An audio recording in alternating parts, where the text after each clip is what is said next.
Hello, everybody. I mean, we can't hear you. Well, today Andy is gonna do mine. That's we took out the ability to speak today, so Andy can't manage. So it's Catalina takes over. Happy Monday. There we go. Okay, I got it. Thank you so much for waving your arms and yelling at me. Happy Monday, everyone. I did a whole full intro before you guys caught my attention, so sorry about that. But it is a brand new week, a brand new month. Happy August, everyone. I'm so excited to be here with you all. The crew is here, and I am so excited.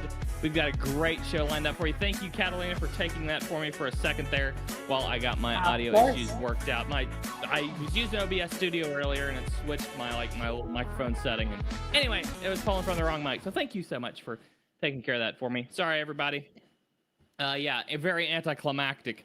But anyway, we are here, episode 60 of the World Radio League Show, and I am so excited. We've got... It's the third of August, and the 8th month of the year, and it feels it. It's not that cool outside, but over the weekend it was absolutely marvelous. Catalina, how's the weather down there in Argentina? We have been. No, I hear the echo. Oh, Shirley, no, you don't hear the echo. Try that again. Hello. You hear the echo. Okay. Well. Hello. Yes. Okay. While Catalina resolves the echo, we'll bring in someone who is. This is hilarious. Yes, they hear the echo too. So Catalina, you got to get that echo figured out somehow. You got something. So Catalina's gonna drop for a second. She'll be right back after she fixes her echo issue. Maybe not. But hasta luego. Hasta la vista. But yes, we have an epic show planned for y'all today. July Mugs for Map Shares winners will be announced forthcoming in the show today. We've also got Catalina's famed Ham Radio This Week segment coming up, so stick around for that. And we're going to be talking about some upcoming events we're going to be at, some amazing new additions to QSO Manager, to the desktop app, to POTA export review, validation, all kinds of cool stuff. Catalina, are you back with us? All right, Catalina, can you say something so that we can test for the echo? Bienvenidos. All right, we're good. Okay, awesome, fantastic. Now, there's something else we're gonna do today, and there's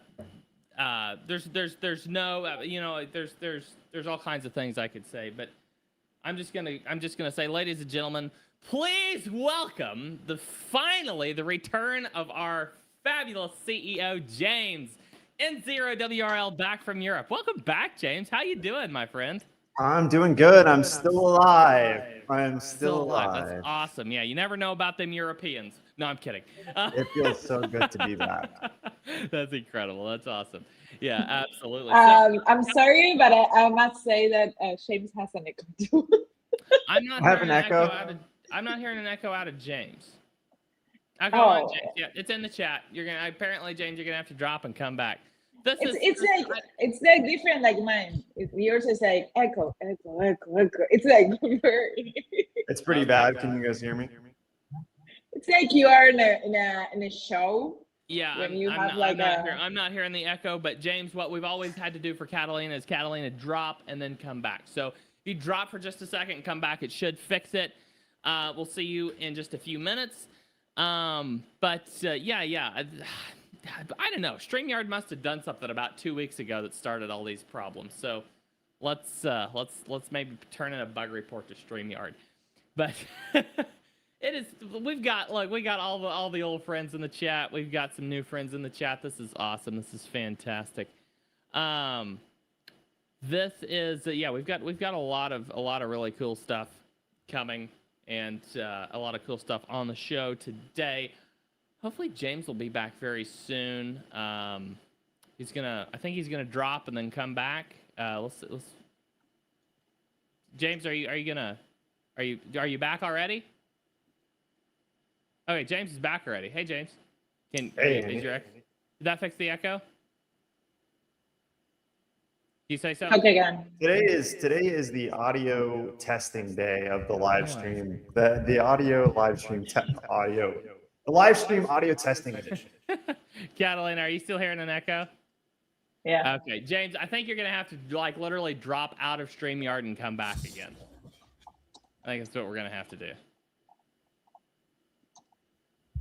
I don't know. Anyway, while James gets that figured out, yeah, Levi's hearing it, everybody's hearing it. While James gets that figured out, we're gonna go ahead and move forward with the show. So apologies everyone for the delay there at the beginning. But anyway, we have got plenty to talk about, and I wanna loop James in right away. So we'll give him a second to figure that out. And once he comes back again, here, let me just pull him while he's figuring that out. I'll just pull him off the stage there. So once he gets that figured out, we're going to talk all about WRTC, his first person take on WRTC, and you know, we'll see what his take on that is. But in the meantime, we have I want to read a comment from James says he's back. Let's see. James, are you back? All right, I got some headphones now. Is that helping the echo? Is that helping the echo, Catalina? It has some echo. It's not big, but for me it's okay. But it has a little bit of echo. It might be coming. I started to do all the live troubleshoot, but it might be coming from one of y'all's speakers, because I've got my headphones in here. So I think we both have echo cancellation turned on, so I think we should be good. But yeah, absolutely. Slight echo. Okay. All right. Well, we'll roll with it, and if it gets like really annoying, then just let us know, and we'll continue working on it. Somebody also said my mic's a little quiet. I'll turn it up a little bit so you can hopefully hear me a little better. Okay. So let's see here. Let's go ahead and roll with James. How was WRTC? How was the Europe trip? How'd things go? Oh my gosh, guys, it was awesome. It was, let's see, Andy, can I mute you for just 1 second? Let me just see if that, I think that fixes can you guys still hear me okay? So it would, I mean, just to give you guys an idea, you take 100 of the top contesters and you stick them in a room and kind of let people, go crazy. It was an absolute blast. I learned a ton. We were extremely stressed for a while because we were just trying to keep everything within World Radio League inside the infrastructure running smoothly. And I have a little bit of war stories I could tell a little bit today. We had a couple moments where I thought our infrastructure was gonna crash out or something, but we survived it. And Can you hear me? Can you hear me right now? Yes, I can hear you now.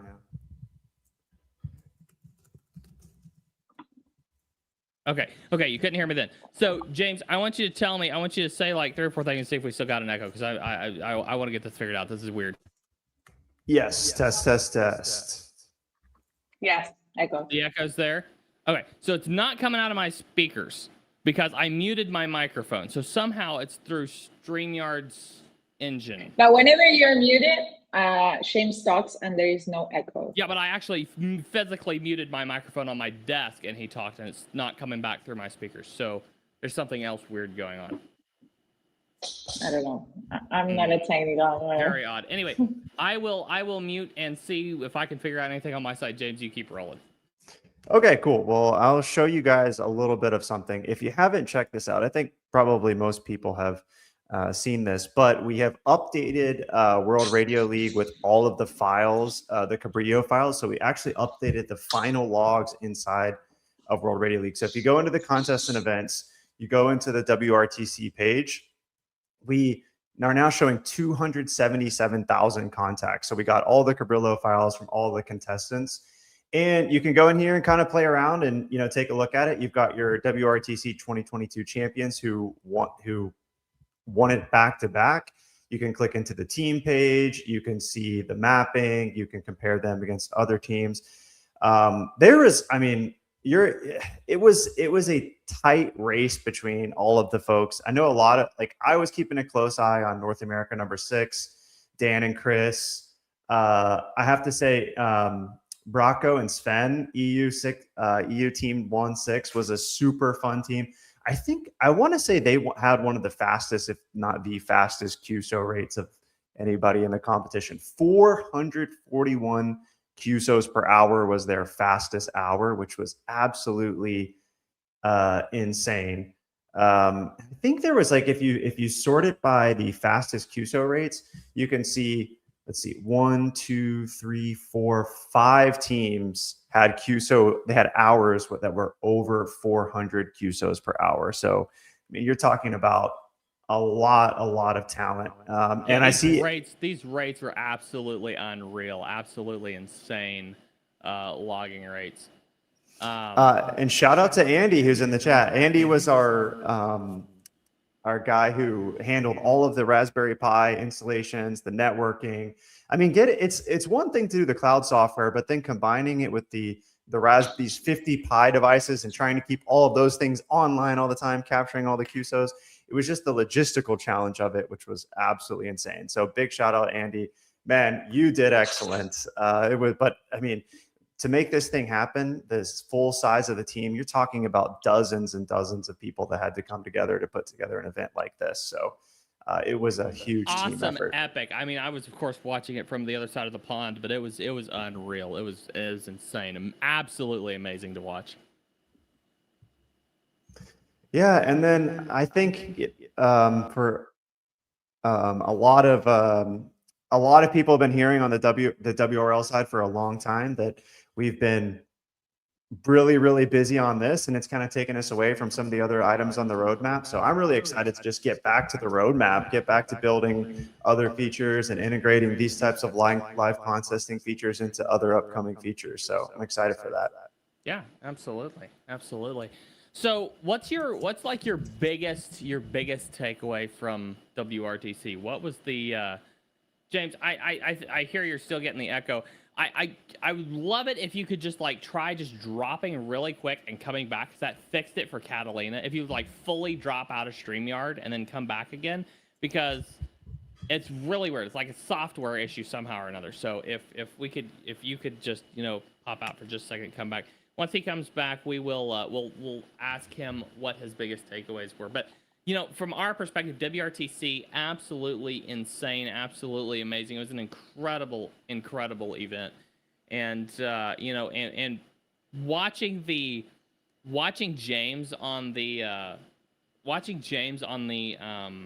like the closing ceremony, you know, they brought James up on stage. The closing ceremony was an epic event. The whole team, but basically the whole team watched the closing ceremony live, and it was incredible. It was awesome.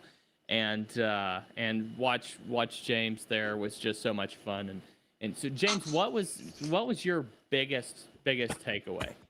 I think it would be it worked. Good. Yeah. Finally. Yeah, that's so funny. Yeah, Andy. I guess okay, software bug. Okay, software Zach, bug. I'm roasting Zach now. Zach, it was not me all along. That is so funny. Oh my gosh, I literally could not. I was hearing myself twice. It was so hard to talk before. Oh, it feels so much better. We should really we should bring Andy on to talk about it a little bit too. It was insane. I didn't sleep. Yes. I did not sleep for like 36 hours. I told my wife, I said, I don't think I've gone that long without sleep since college. And then I thought about it and I was like, I don't even think I ever went 36 hours without sleeping in college. Absolutely. So that was probably the longest. Andy or any of the WRTC team, I would love to do, like, I know you guys are kind of in the middle of some like log reviews and stuff, but after you guys wrap that, if you want to like come on, yeah, I saw Zach's comment there. If you want to like come on and like, you know, do like just a recap, we'll bring you on for a half hour or an hour on the show, and we can talk WRTC. I know we were in the trenches for months working on this together. And if you want to come back, then I mean, if you want to come on the show, we would love to have you here. So reach out, James, you've got their contact information. If you want to reach out and just copy me in that email, then we will get them scheduled for, half hour on the show one of these days.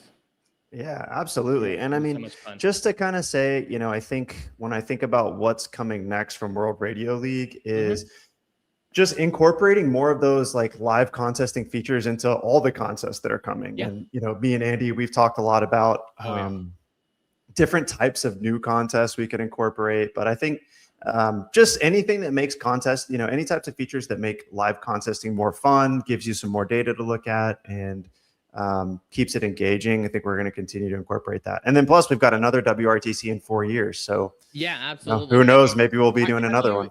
Have you, well, I guess we don't know where the new one's going to be located yet, but once we do, are you, let's get some insider behind the scenes info. Are you going to be pitching to host the leaderboard in 2030?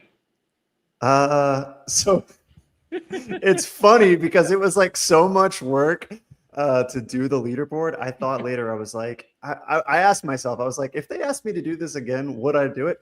The good thing is we've got most of the stuff in place. So the next time it won't be quite as hard to do. And we learned a ton about the Raspberry Pis, and we learned a ton about what's important on the cloud infrastructure and the scoring and, all these things. So yeah, the answer is absolutely we'll do it again. And the rumor is that the next one's going to be in Croatia. That's what I've heard. It's not official yet, but that's the rumor.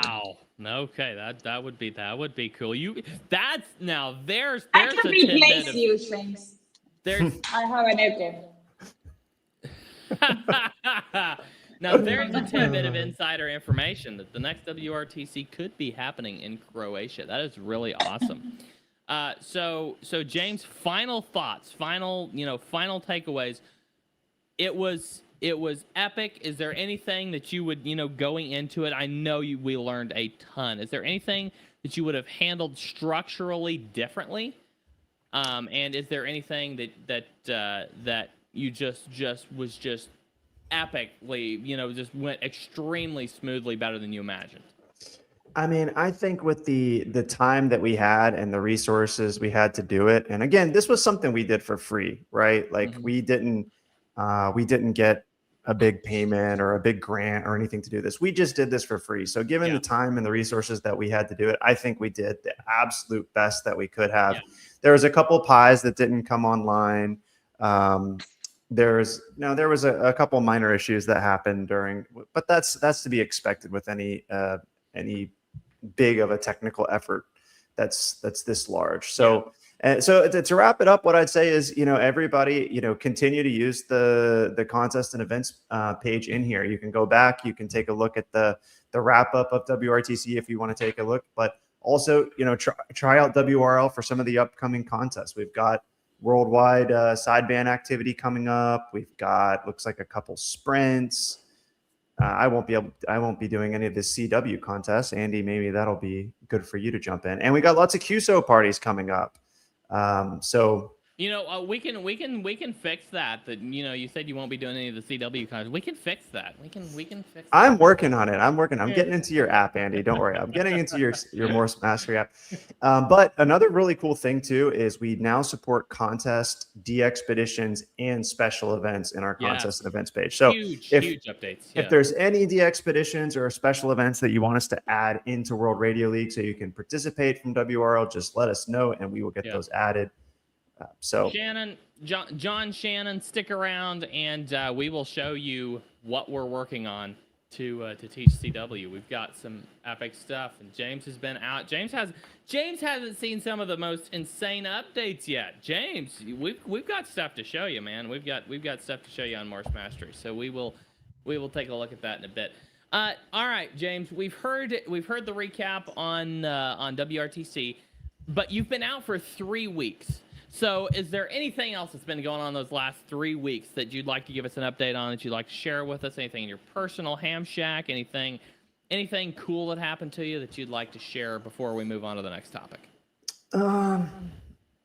Not anything. I mean, I took a 2-week vacation, which was great. Yeah.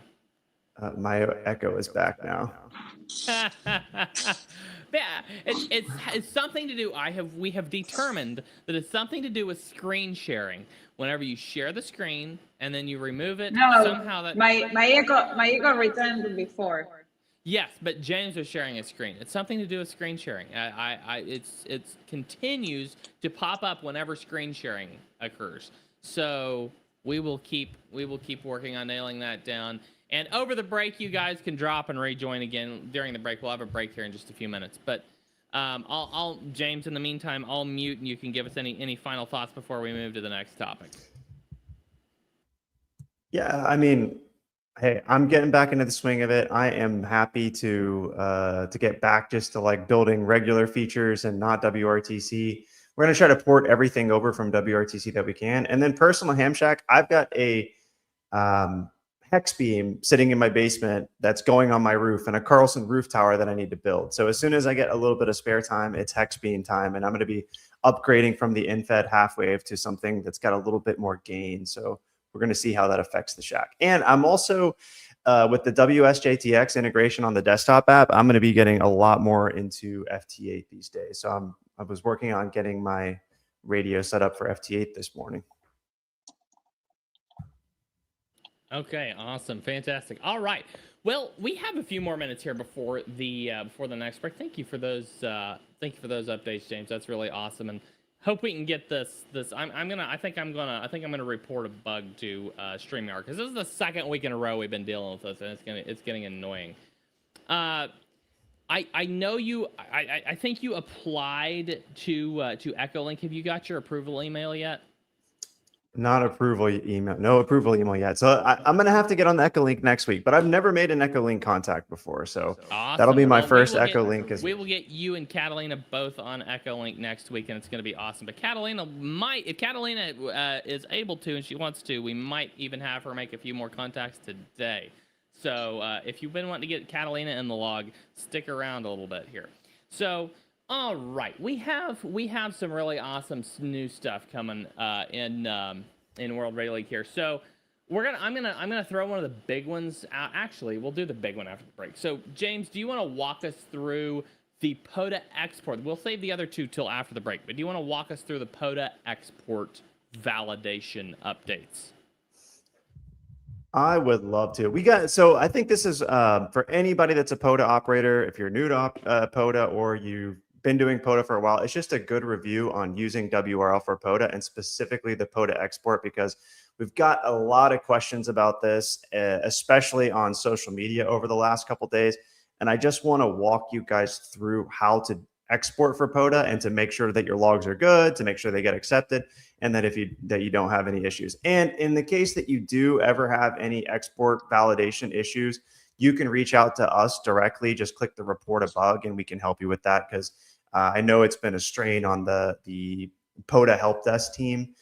They get a lot of logs, and so anytime they have an issue with any logs, it can be kind of frustrating for them. So we want to do anything we can to help those guys out. So the first thing is, you'll see I've got a couple POTA activations in here. I have like some other logs as well, but the ones that are POTA activations, when you hover over the little 3 dots, that's where you're going to get the export ADIF. And if it is a POTA export, just make sure you use the one that says the POTA park name. So that's going to be the main key. So don't just use the regular export, use the POTA export. And there is another way to get to that too. So if you click into the log, you go to the settings, you go to export, and you can click the export, in this case, US 0662 ADIF. You can also export the log for another operator. So if you're doing a multi-op together at a POTA park and you want to, that second operator needs to export their POTA park, you can just enter their call sign in, like in0APX, and then I can export the same ADIF with the same contacts for the second operator as well. Now, there's a couple things that we do to make sure that your logs are accepted properly, which is we do a check and make sure everything has a band and mode, that all the required fields are there. So if I were to edit this contact, and I'm just gonna I'm gonna blank out the band here. I think it'll let me do that. Let's try that. And then let's see if I go and export and I do the export POTA. If you are missing any data, you get this nice warning screen that says, update your band. Your contact is missing the band. So I already know what my band is here. I will just update it, recheck it, and it says all your contacts are good and ready to be exported, and then save and continue to export. We also, the big change that we made recently is we just implemented this POTA export check on your desktop app and your mobile app. There's a lot of different places you can be exporting things from World Radio League because we've got the web app, we've got the desktop app, we've got the mobile app. So now the POTA export is in all three places. So should make sure that everything that you're exporting over to the POTA team is formatted correctly and you're not getting any issues. We're also adding some sort of warnings and just trying to make sure that, you know, for some reason, if you are logging and you forget to add the band or you forget to add the mode, that you catch it before you're logging, because obviously that's the ideal case. But in what I personally do most of the time, I don't know how other people feel about this, but if I go out and do a POTA and I log on the mobile app, since everything syncs to the web, I just wait till I get home. And then once I've got the contacts here from home, I just export it from home and import it into the POTA site. So that's how I manage it. You can export from the mobile app as well, but in my experience, it's just easier. Just wait for your logs to sync to the web, export it from the web. But let me know in the comments if anybody's doing POTA and has thoughts about how you like to do your export, or if you've had any issues with exporting. Just let us know, and we are happy to help if there's anything else. But, you know, having a really tight integration with POTA, making sure you guys can get all over your logs over there without any issues is really, really important, because it's definitely one of the most popular portable activities. Absolutely. Fantastic. And I'm so excited to see those, you know, show up on desktop and mobile, because that's such a great feature. And, you know, it's we also I was working on something else over here. Did you also show the new kilohertz megahertz feature as well? Oh no, I didn't. But this is, so we've added some additional support here for just like helping, you know, determine the frequency as you're typing it. So if you're typing a frequency, it'll help add the decimal in the correct place. So we've built the band plan into your frequency field here. So it's pretty easy to tell. Just basically, if you type 14250, for instance, it knows that you're talking about the 20 meter band, versus if you type 146520, it's going to know that you're on 2 meters. So it's going to add some extra help on the frequency formatting there for you. Yep, absolutely. All right, that's fantastic. Well, we're going to take a quick break, and then we've got all the amazing stuff that we talked about earlier after that break, including some new changes to QSO Manager, WSJTX integration in the desktop app. We'll take a look at that. And also, we've got the July mugs for Map Shares winners. We've got ham radio this week. We've got Catalina getting back on Echolink. We've got a lot of stuff to get to. So we're going to hit a break real quick, and then we will be right back after that. So do not go anywhere. James and Catalina are going to completely drop from StreamYard and return during the break and hopefully clear up this mess once and for all. But they'll probably have to do it again next break. So we'll see what happens. I'm going to get on StreamYard like right away and figure this out, because this is ridiculous. But all right, guys, we will be right back after this break. Do not go anywhere.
Welcome back, everybody, to the fastest 2 hours in ham radio. This is episode 60 of the World Radio League Show. 60 episodes. That's nearly 120 hours of pure ham radio goodness.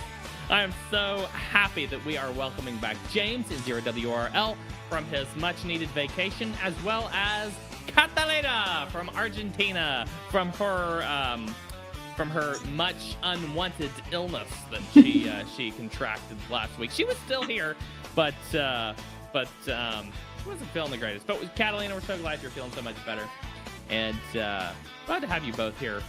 Finally, the whole crew back together again. Feels good to be back. How's my echo, guys? No echo? No echo on me. How about you, Catalina? I love it. I love it. Okay, Catalina. Are you guys pranking me for my first show back or something? Catalina, I don't think there's any echo on Catalina either. I have echo. Catalina still has an echo. Well, yeah, I want to give a thanks to everybody that gives us feature requests in the chat, in the community, on Discord, everything. We watch those feature requests like crazy, and we can't implement all of them because in a given week there's only so many hours of things that you can work on, and we have to respond to the bugs and things too. But every time you guys mention something, it does kind of bring it to the front of our minds and reminds us to try to prioritize it. In fact, I'm going to hit a few comments here right quick because we've got some kind of top of mind. Let's see here. Tim says he's still waiting on that satellite dashboard, James. Look, I'm excited to work on this. Like, I think what we need for the satellite dashboard is a beautiful dashboard where you can track each satellite, ideally with a picture of the satellite, and see, which bands and modes you've worked them on. And the position overhead, absolutely. Rockets and Radios, did you change your YouTube tag? I feel like I'm trying to remember. I know your call sign, but I'm drawing a blank here. Yeah, absolutely. Rockets and Radios. Are you the same? I'm suddenly realizing that I may be confused. Rockets and Radios, are you the same as ZOD Kaboom? I'm suddenly. Yeah, that's what I was thinking. Yeah. I think so. Yeah. Absolutely. Okay. Gary says we need an offline call sign database cache. For the desktop app. I kind of agree, Gary, and we may be leaning that direction at some point. It's not going to happen overnight, but we can absolutely, Great feature request. I mean, getting the desktop app really opened up a lot of possibilities for us. World of possibilities. Marvin says, welcome back, James. What is up, Marvin? Great to see you. All right, James, we're done with WRTC. Now we can focus on our real Winter Field Day. Oh, we still got a couple months till Winter Field Day, so we got to do a big one. Yeah, absolutely. It's going to be awesome. We'll have to get Marvin on the show here. So Zach says, Zach, thank you for the perfect segue. This is a perfect segue into our next topic. Zach says, by the way, download the desktop app. Once I heard it has the WSJTX integration. Working great. Now the app just needs a few more features for it to actually be my daily driver versus the web. Absolutely. There are not many features left for it to be a daily driver. The cat control is epic. WSJTX is solid. And let's start talking about that, James. Have you got the WSJTX connection set up? Set up loosely, let's say that, but I can at least give you guys a demo of what it looks like. I've been installing so many test versions. I don't know which version I've got right now. If you could show us that would be awesome. So, and if you're not on the most up-to-date version, it should automatically update you. You'll get a little notification in the bottom right that says if you need to upgrade. But this is one of the best features we've released on the desktop in a long time, which is the WSJTX integration. So all you have to do is you give it a target logbook. So if I could use my 2026 random fund, and just like any UDP connection, you set your UDP port, your bind address. We do have multicast group support if you're using a multicast group. A lot of people have requested that, and you have this handy option, which is start listening automatically when the app opens. So just less steps for you to do. You click start listening, you operate WSJTX. As long as you've got WSJTX to send the context to that port, everything streams and it'll show up here locally on your app, and then it'll show up on your cloud account as well too. Because just everything within World Radio League syncs. Your desktop app syncs to the web, syncs to your mobile app. So big shout out to Brad K4AZ. He was really pushing on trying to get this one done, and him and the rest of the team did a really, really awesome job on this. So I am. Yeah, absolutely. I think because you used to have to do. We had a integrations app that also had WSJTX, but it didn't have the full desktop logger built in. So if you wanted to use the desktop app and you wanted to stream WSJTX, you had to kind of use 2 apps plus the web app. So it was getting kind of annoying. So I think this is going to be the best way to stream your FT8 into WRL or anything from WSJTX for that matter. Sure. Yes, and this WSJTX connector, the cool thing about this is there are multiple programs that use the same UDP packet. So WSJTX uses this. I think doesn't N1MM use the same UDP packet? I believe. They use a different port by default. They use like 120. N1MM uses 12060, but I think the packets are very similar. Yeah. What we're gonna do is we're gonna generalize this so that you can use it for any. Like we'll have some templates like N1MM and 3FJP, so you can integrate with those. But then we'll also try to generalize it a little bit. Yeah, absolutely. But circling back to this, like the Podacat software, he has a WRL integration built right into his software, and it uses this UDP packet system. So, if you're using Podacat to control your radio from your phone, you can stream your contacts all into World Radio League using this same listener, even through the desktop app. So, if you've got like an offline rig, or whatever, and I guess you'd be online if you're using Podacat, but you can stream those contacts even into your local database before they go to the cloud. So and that's the thing, Andy, there's so much software in ham radio, and there's so many different ways that you can integrate with it. So we try to be pretty agnostic to let people use whatever software they want to use. If they're using World Radio League, if you want to use World Radio League and you like some features, but you're using another logger, like let's say you're using N1MM, but you want to, use some of the live contesting features or the live contest scoreboard. Well, you can do that, or you can import logs, you can export logs. And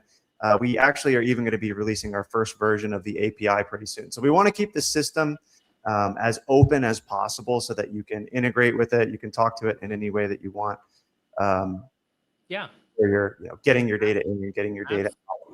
Absolutely. By the way, welcome Jim from FEP Labs Radio. Jim did a great video on using World Radio League the other day. Welcome in, Jim. That's Jim. great. Yeah, it was in our weekly email. So It's if you guys aren't first times here to visit the show, thank you so much for popping in. Back to our Winter Field Day topic. Marvin says, let's not make it happen too quick. We still need time. Marvin is the president of Winter Field Day. Tim says, speaking of Marvin, winter is coming. Matthew says Winter Field Day is one of our club's favorite activities, and they're in Buffalo. That's gotta be cold. Buffalo, New York, in the winter has got to be cold. So no guys, kidding. Be sure you get your club all set up with World Radio League desktop loggers. It's gonna be epic, and we're looking forward to working with Marvin on having the live scoreboard running for Winter Field Day. We're super excited. So, and Tim from Rockets and Radio says, we don't have winter. We have 89 degrees every day. Of course, Tim is in Guam. So, and yes, call sign KH2XX. Formerly, he was EOD Kaboom on YouTube. So, he is now Rockets and Radios. So, welcome in, Tim. Glad to see you. We have a couple of feature requests here.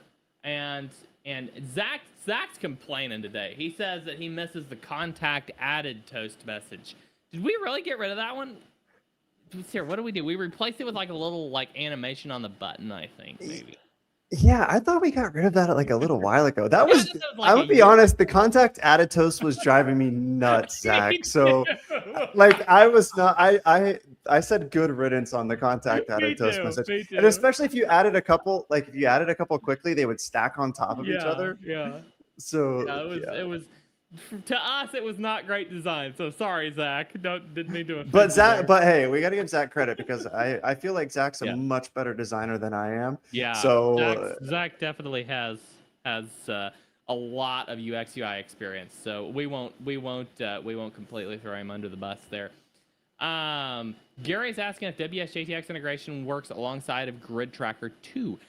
In our community, ping Brad and ask him for the instructions on this at community.worldradioleague.com. We will get this documentation up. We might have it up even on our World Radio League user guide documentation. But ping Brad, ask him for this. He has done very detailed work on this, and we will turn that into a guide if we don't have it yet. I think we have it. I think if you go to worldradioleague.com and go to our docs, we have the information there on how to set that up. And a couple more contacts here. John AC8XU says, just as long as the Ohio QSO party logbook works for me later this month as a county activator, I'll be happy. That's awesome, John. Yeah, be sure and send us some screenshots and pictures of your setup there. It's going to be incredible. If you have any specific questions, feel free to ping us in the community or on Discord. Let us know if you have any questions or concerns ahead of the Ohio QSO party. Benjamin says it would be nice to have the shortcut keys working in desktop app for pasting a call sign. So I'm assuming is in like control C, control V, that kind of thing, or command C, command V. Yeah, Benjamin, if you want to clarify that, then we can take that. And Charlie has a feature request. He says exporting a POTA log for another World Radio League user should automatically create that log for them. That's actually a cool idea. What's your take on that, James? Would automatically create the log like in their account, I guess. Mm-hmm.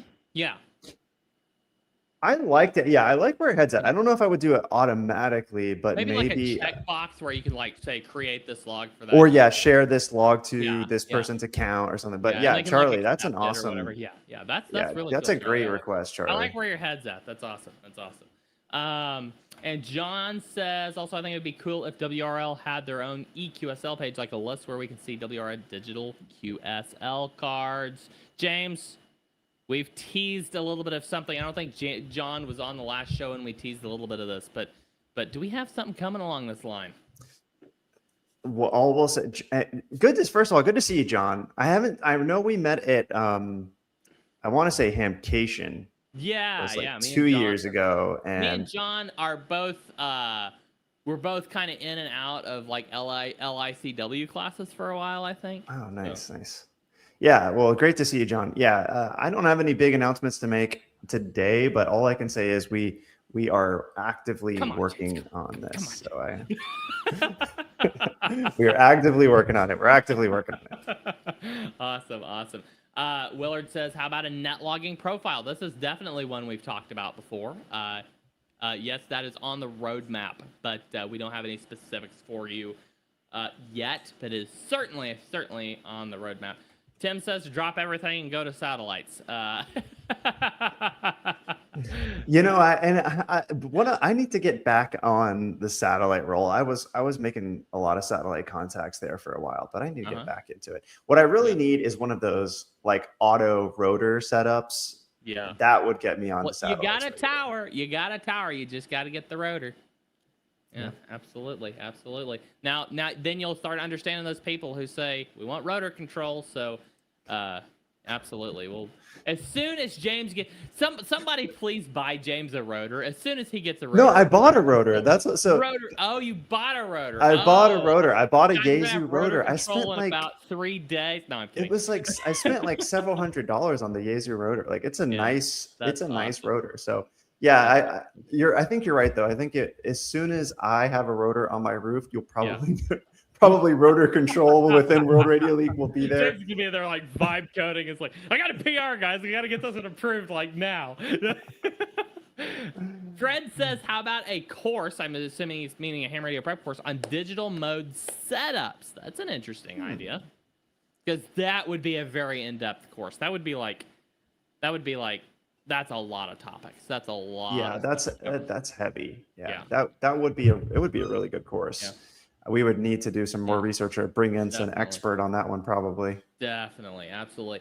John says, will Ham Radio Prep add a CW course, please?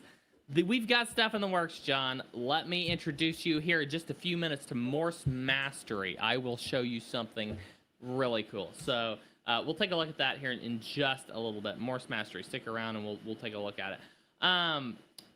Ed says, when using WRL desktop on a poor internet connection, can I turn off autosync?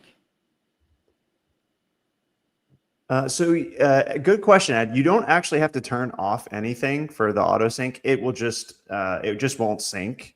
It'll know that it's offline, and then whenever you get connection again, it will sync up. So it's the way that the desktop app works is it stores all of your contacts locally on your database first, and then if it detects an internet connection, it'll sync it to the cloud. And you've got everything backed up locally on your device. So if the cloud sync ever fails, you've got all of your got all of your data there. Absolutely. But you don't have to turn it off. It just handles it automatically. Yeah, for sure. Rodney says Cowtown Club is committing to World Radio League for Winter Field Day. Working with the team for seamless use and desktop will be the preferred platform. That's for some applause. That's awesome, Rodney. Thank you for getting your club set up with that. That's really incredible. Okay. Zach is talking about something different. He's talking about confirmation the contact was added from WSJTX to WRL, like you do with cat control. A different. Oh, okay. I'm tracking with you now. Yeah. I get you. Well. Okay, Zach. Thank you for clarifying. I was worried. I was worried. I thought the big toaster on the screen. That thing used to drive me crazy. Come on, this is what you do, Zach. Are you crazy? Thank you for clarifying. KF8GJH says Catalina needs a guitar in the background. Sorry, Catalina can't talk today. She's got echo issues on her microphone. We'll get her taken care of here in just a few minutes because she's going to give us the July mugs for Map Shares winners as well as the Ham Radio This Week segment. Let's see here. Let's see here.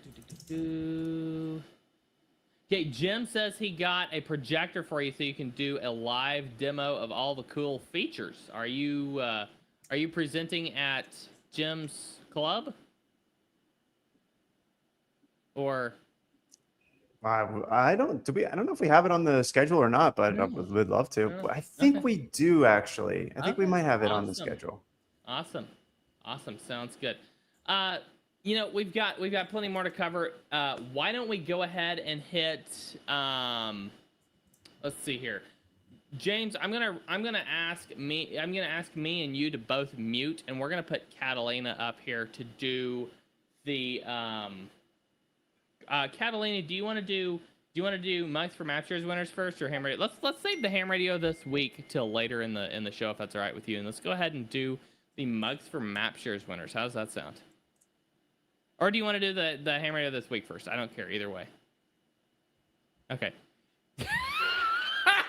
Catalina can't do anything. She's like, what are you talking about? Okay. All right. We're going to both mute. Catalina, you just pick one and do it.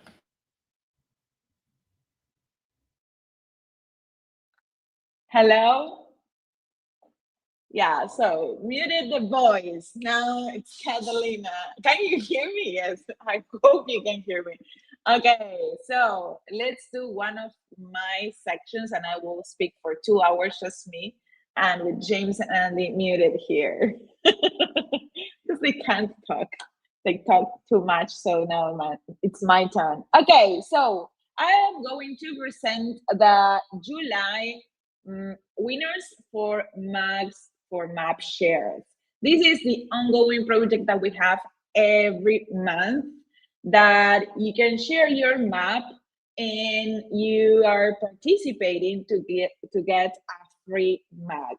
There are some rules that you have to follow. So the maps that are valid to participate in this project are the ones that you are sharing in our group, in your profile, of course, tagging World Radio League so I can check them and I can see them. And sorry. And the ones that are sharing a private group does not count as a point. So it's very, very important that you have that you tag World Radio League. It's at World Radio League in all social media, Instagram, Facebook, all social media, the same name for our account, and you are participating to get these free mugs at the end of the month.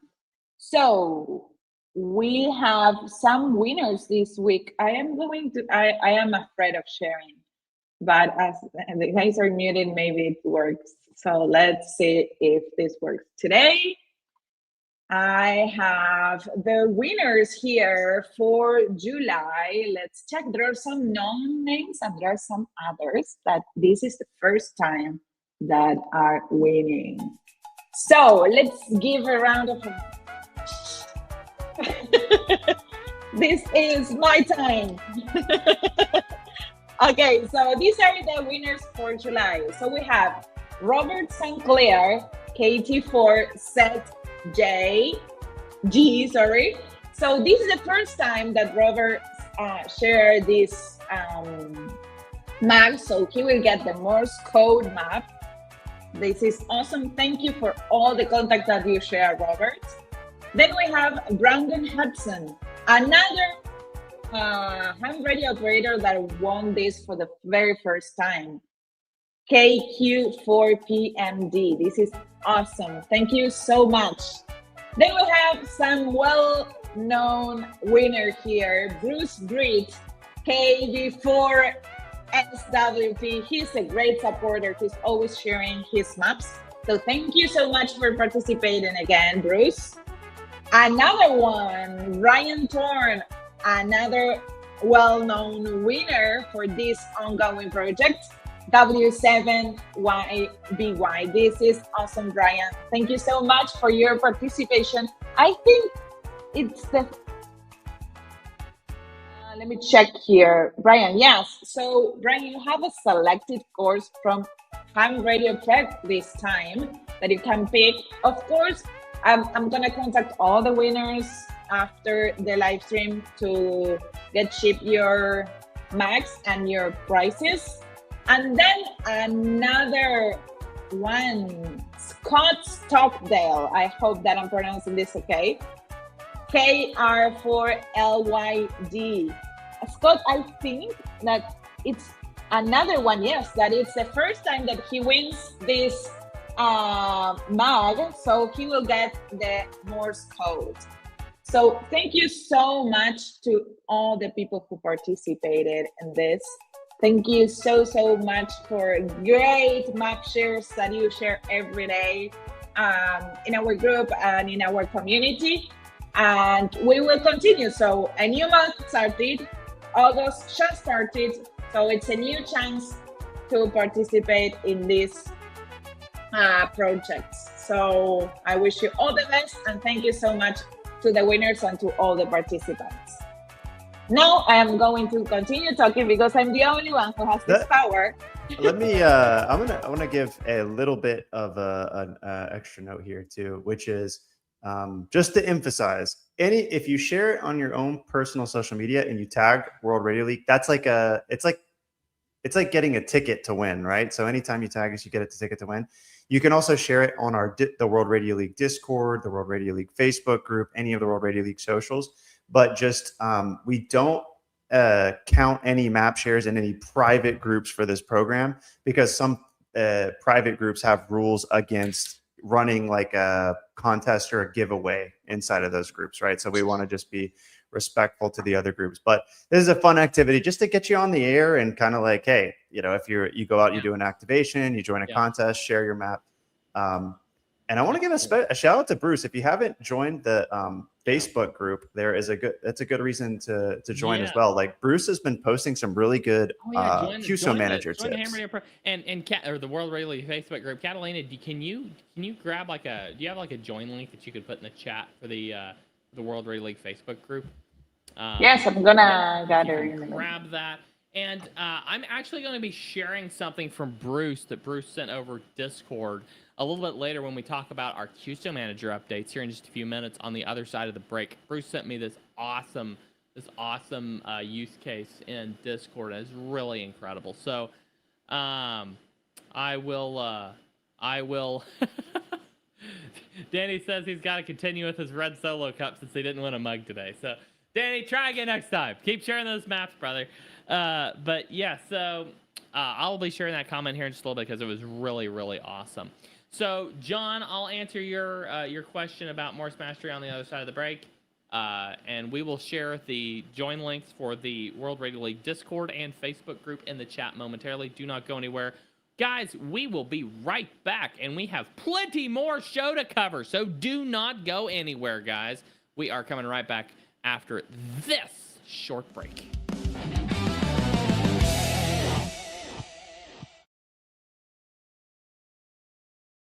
Are you ready to ditch that 90s ham radio logging software and upgrade to something from this century? Well, now you can. Welcome to a brand new era of software in ham radio, World Radio League.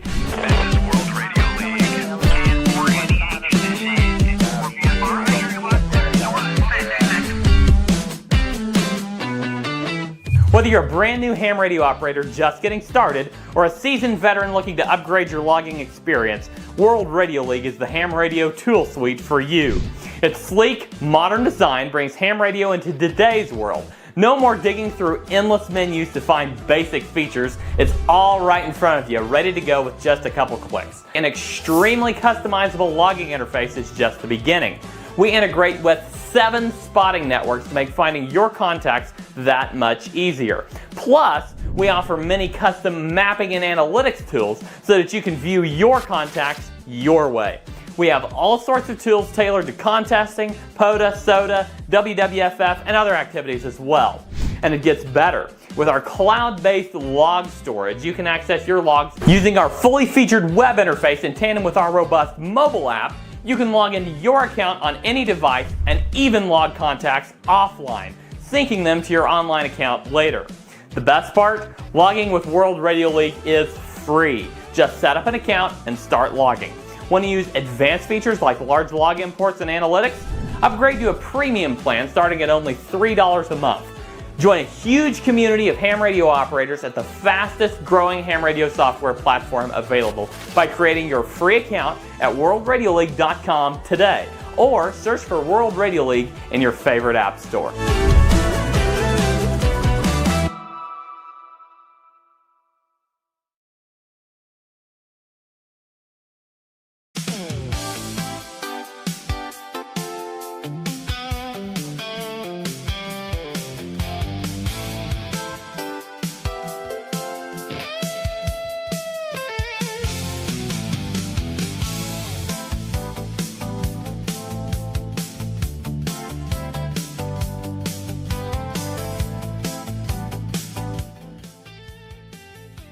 Welcome in, music lovers, ham radio enthusiasts, and technological prodigies all across the fruited plain and beyond. Welcome back to the fastest 2 hours in ham radio.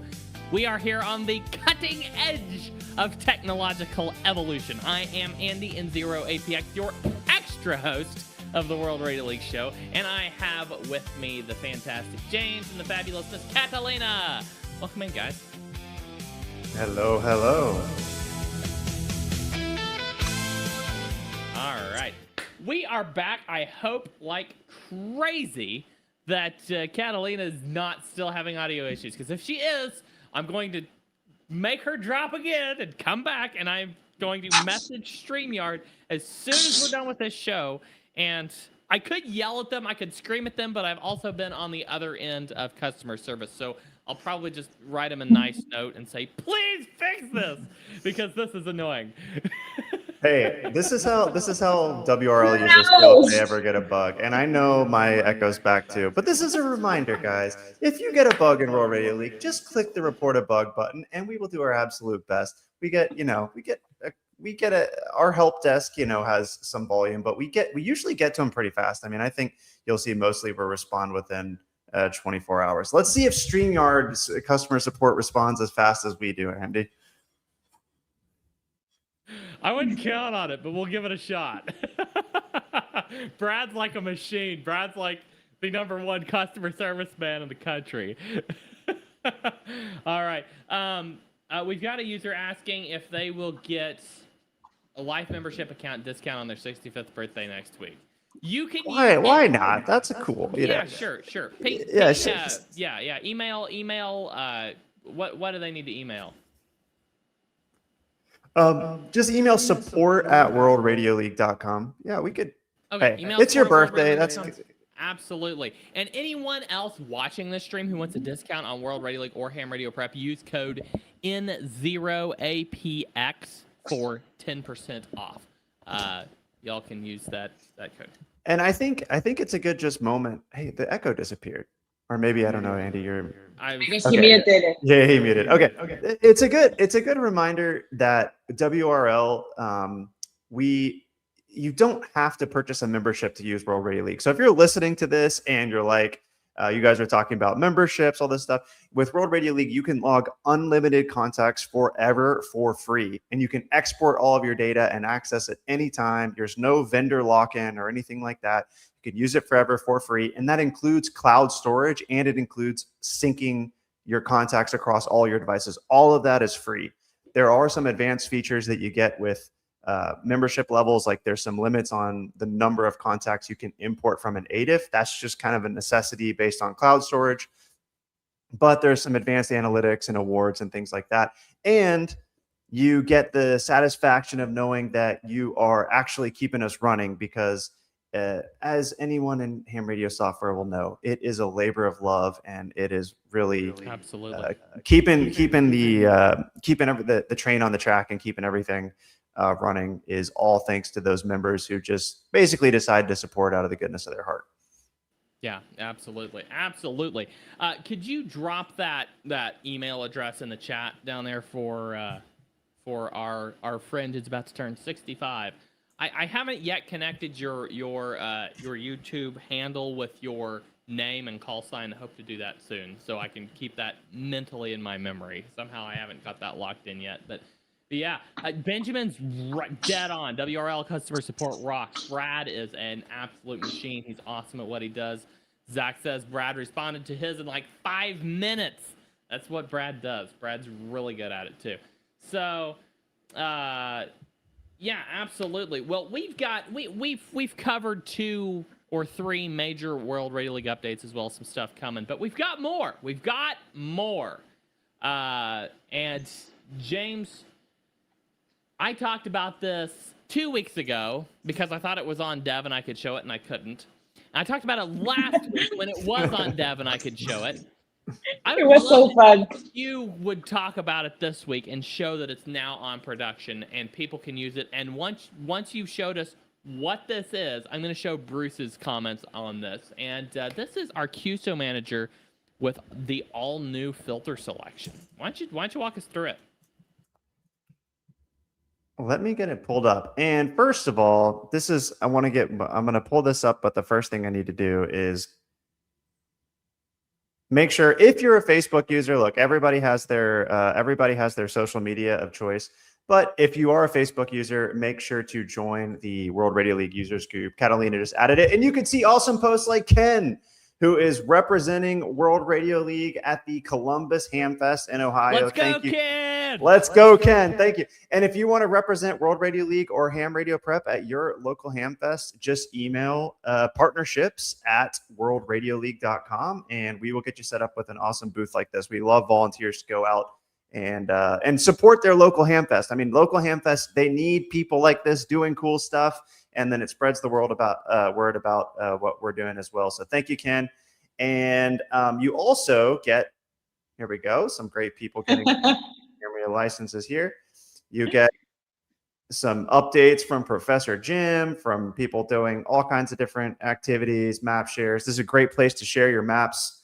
And there are a lot of maps from like the July wrap up, all the contacts that they made in the month. They are amazing. Yeah, I think Brad posted his one. We're up to almost 4,000 members. I mean, there's a lot of people in this group, and we want to like 10x this. Let's make it 40,000 members by, let's say, this time next year. Let's have 40,000 members in the World Radio League Facebook group. And you get these awesome tips from Bruce. Like Bruce is like creating. By the way, if you come see us at a Hamfest, we'll give you one of these stickers. Thank you, Bruce, for the really nice post here. Bruce and he actually has this sticker logo on like all kinds of stuff. He's got it on his mouse pad. He's got it everywhere. He's done some awesome stuff with it. And he actually is posting. So if you're in the group, you might get some like tips like this. But what he is showing off is QSO Manager. So QSO Manager is like the one-stop shop to manage all of your contacts, right? So where your logbooks are separated generally, and I'm gonna get a little controversial here because I know people have different feelings about how they manage their logbooks. So I'm gonna step into some dangerous territory on how to manage this. But the way that we have designed it is that usually you want to keep a separate logbook for any type of a POTA activation, WWFF, SOTA. James is stepping into dangerous territory here. Please, before you keyboard warriors start hammering away at your keyboard, hear him out. Hear him out. This is important stuff. And again, I'm not saying that anybody's doing it wrong because it's a flexible system, but I'm just saying that like this is the way that it's going to save you some potential trouble down the road. So keep a separate logbook for any special activity and a POTA activation, WWFF, SOTA. Keep a separate logbook for any contests or QSO parties. Keep a separate logbook for like a DXpedition that you're hunting or something like that. Now, I also have I keep logbooks like a 2026 random fund. Some people break it up into here's my random SSB contacts or FTA contacts from July. All of that's great too. You can have some general logbooks, but if you do like a special activity, I would recommend keeping it in a separate logbook. But then you'll say, but James, I want to be able to see all my contacts in one place and do statistics or mapping on that. And here's the great news. You don't have to combine a logbook to do that. You can just go over to QSO Manager, and QSO Manager will show you the complete list of all your contacts across everything. By the way, this is kind of a cool contact I just got yesterday. I got US Virgin Islands in the log, which is, I don't know if anyone has seen this. You get these cool notifications now we built. I love these. I love these new country in the log notifications. These are so awesome. These are sweet. These are awesome. And so if you wanted to like filter, so now we've added a lot more filters and sorts to this. So if I wanted to, let's see, I can add columns. So let's add distance. So now I can add a distance column to QSO Manager, and now I can sort my contacts by longest distance. I have some that are, some simplex contacts that registered like almost 0. Then I have some really, really, long contacts on here as well. So you can sort, you can filter, you can buy pretty much anything that's on here. But there's some really cool use cases that this opens up, and I think this is what Bruce was doing. Is why don't I just go ahead and share this comment from Bruce real quick, because this is really incredible, and then you can kind of walk us through your perspective on this, James. But this is so awesome. I just really want to share this straight from Bruce. While you're pulling that up, we got 2 comments from Dave and from Zach. Speaking my language. we haven't forgot about the logbook folders yet. The logbook folders are still going to come. So I know a lot of people are combining because they're waiting for the logbook folders. It is still coming. And we've got some other strategies. Zach breaks his out into monthly POTA hunting, annual random contacts, and then logs for various digital modes. That's a nice way. There's no exact right answer. I'll just say that. But I would say if you do a contest or a special event, it's probably best to keep it in its own log. You're on mute, Andy. I muted. Sorry, I muted because it was a very bad angle. Oh, gotcha. Okay, thank you, Catalina. Okay. All right, so yeah, different POTA activation, SOTA activation, those is best to keep them all in their own logbooks as well because they just track easier that way. So Bruce says, this is great visual data. Who wants to look at an Excel spreadsheet? I filtered my antenna, location, and band. This is priceless data for me. 20 meters map and 10 meter map comparison of the Lizard 33 antenna at JP Park. You can design, simulate, fabricate, build, and tune an antenna in lab conditions. All that will do is get you in the ballpark. In the real world, there are so many more variables which change hourly and daily. Without going total Poindexter, with all the scientific data, this shows some real-time field antenna performance data. I like to name my logs by date, location, and antenna for quick reference without having to open the log, even if someone has a base or a handful of antennas. This is great data to have. You've incorporated a real-time visual antenna analyzer. I love this take. Real-time visual antenna analyzer. This is his Lizard 33 on 20. This is his Lizard 33 on 10. This is what he's doing. He's comparing these. Look, on 10, he's getting all East and Europe. And on 20, he's getting North, trending north in Europe. This is just so awesome to see this. And thank you for sharing this, Bruce, because this is just really incredible. The thing that Bruce does that's really good is he tracks all of his radios and antennas in World Radio League, and then he adds them to the logbook. So let me give you, I think a lot of people already know about this, but it's not something that you have to do. So maybe some people, aren't doing it yet. But if you go to your profile and you click on My Station, you can add station photos. I need to add some station photos, actually. Yeah, antennas and radios. And I actually haven't added photos. The Bruce has taken it another level, and he's added photos to all of his radios and antennas as well. And then when you're logging, so if you're in this log, I've got this with my IC 7300 and my 20-meter dipole. Whatever you have at the settings at the time that you log the contact is going to go onto the log record. And then when you go back and you go to your logbooks, you go to QSO map and you do what Bruce did, you say, okay, show me all the contacts that I made. Let's see if I just do like my, some VHF, UHF contacts here with my Diamond X30. So yeah, you can see when I filter for that, the contacts that are done with my 2 meter 70 centimeter, it pulls up just those contacts in the map view. So now you can create like custom maps based on pretty much anything that's in your QSO data. And we can still add more. If you're missing any of them, then like if we're missing any filters or anything, just let us know. But so a quick question from Ed is, can you add the date to the logbook name in the filter manager and QSO manager, so you can combine the logbook name and date? I know what he means here, though, because he's saying like if you pull this and you have so many logbooks, it can be hard to figure out. Like look at I've activated this park a bunch of times. Yeah. So yeah, I see what he's saying. Yeah, that's a great request. Danny's asking, how about custom filters? We have so many custom combinations about any custom combination you can imagine. I'm not sure exactly what other custom filters we can add, Danny. If you have any specific thoughts there, let us know. Because I would love to, I'd love to hear what you're thinking there. And Old Swamper says, which is Bruce, says these filters are better than sliced bread. Absolutely. Who likes sliced bread anyway? No, I'm kidding. Yeah, absolutely. I mean, this is awesome stuff. This is really incredible, and the team did a really good job. We had one developer working hard on this while James was on vacation, and it just turned out really well. I think it's beautiful, absolutely beautiful. And James is going to show us a bunch of stuff that we've already looked at on the stream because he's been out for 3 weeks. And I know. I wanted to see how I was doing on my America 250.